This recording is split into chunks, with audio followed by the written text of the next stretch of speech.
side of the ball in the league. Watch it again. Mike Evans, he kind of stops. Tom Brady lets it go. He sails it a little bit. A miscommunication, to say the least. He's frustrated. Okay, now, what are the Saints going to do? They're going to take advantage. Watch this. Alvin Kamara, he looked good. Oh, man. I was once told never judge a player while he's banged up. Last year, Kamara kind of limped through the season. He looked faster than ever and worth every single penny. Later in the second, Tom Brady dropping back. He's looking to make something happen.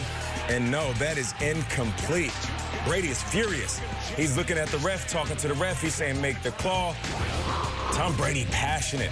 We loved it, but it didn't necessarily translate to production. All right, third quarter. Tom Brady dropping back, and that is picked off by the Jackrabbit. That Saints defense was doing their thing. Watch it again. Tom Brady just staring down his wide receiver. And if you do that to the Jackrabbit, that is going to be a house call. Pick 6. Brady's first multi-interception game since Week 16, 2018 versus the Bills. Okay, are they still in it? Do they still have a chance? Wide open, back of the end zone, O.J. Howard off the play action. He spikes it. Okay, we got ourselves a game. They trailed 24-17, head into the fourth. Same score, Brady looking to lock it up. Let's go to the kitchen. The cook. Oh, yeah. The cook was making something special, and that is a recipe for a game ender. And this is going to ice it. Emmanuel Sanders gets on in for the 5-yard touchdown. Emmanuel Sanders is the X factor on every team. If you sign him, you're most likely going to ball out. The Saints were going to win 34-23. And I will say this, from the very beginning of the game, they had control. And speaking of losing control of a couple of those balls, here's Bruce Arians talking about the turnovers Tom Brady had. One was a miscommunication between he and Mike, and he thought Mike was going down the middle. It's a different coverage. Mike read it right, and he should have bent across his face, but Tom just overthrew it. And the other one was it was a screen pass with an outlet called, and he threw the outlet, and it was a pick 6. Bad decision.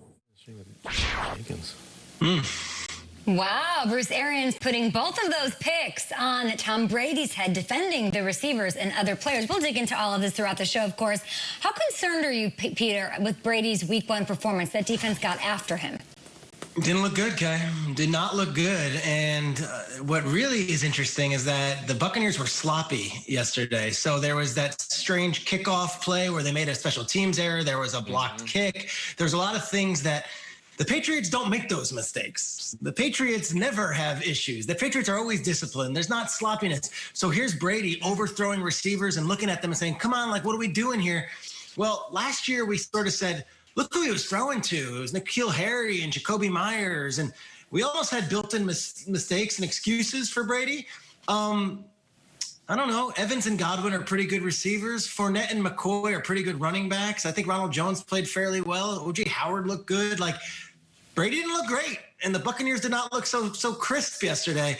This could be a long season for Tom Brady. It's all great in the offseason when we're enjoying the sunshine and the Instagram stories and everything. But, like, when the bullets were flying yesterday, Brady didn't look so hot, and the rest of the team had some rough edges also. It's going to be very interesting how this goes, but that was not a great first week for Tom Brady. Peter, we know Brady is the GOAT. He looked like the GOAT from the Adam Sandler CDs. You button hook me. I didn't know you were going to button hook me. What was that? And I would only ask a question. Where in the ever-living hell was Gronk in this game? If he doesn't have chemistry with Godwin or Evans and the offense isn't running, but the one thing we had to lean on was Gronkowski. 2 catches, a 9-yarder and a 2-yarder. I feel like Brady had better chemistry with Janoris Jenkins than he did with Gronk. I don't know what happened here. It's not even like they couldn't hit him. They only targeted him 3 times. This is your future Hall of Fame tight end. Feed him the ball, Tom. If anything else, this is what you're going to hang your hat on. Biggest mystery of the game is 87, poof, was not to be found. They got to change that fast. You guys are both right. But listen, just like I said all last week, the Saints got after Tom Brady. I knew they were going to win the game. The defense was spectacular. Saints, Saints, Saints, Saints. All jokes aside, listen, the Saints defense was great because there were times where they would rush 4 and drop 7, and they were dropping underneath everything that Tom was doing. More than anything, this could be a blueprint moving forward. Tom has never been a threat to run. He's 43 years old. So if you can land home rushing 4, maybe 5 guys, drop everybody into coverage, you'll have a good chance of rattling this defense. I'm not jumping off the Bucs bandwagon just yet, but I got to give the Saints credit.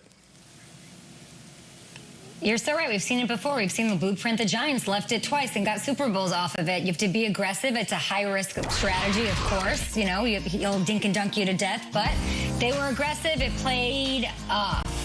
More highlights ahead. We'll be back on Good Morning Football.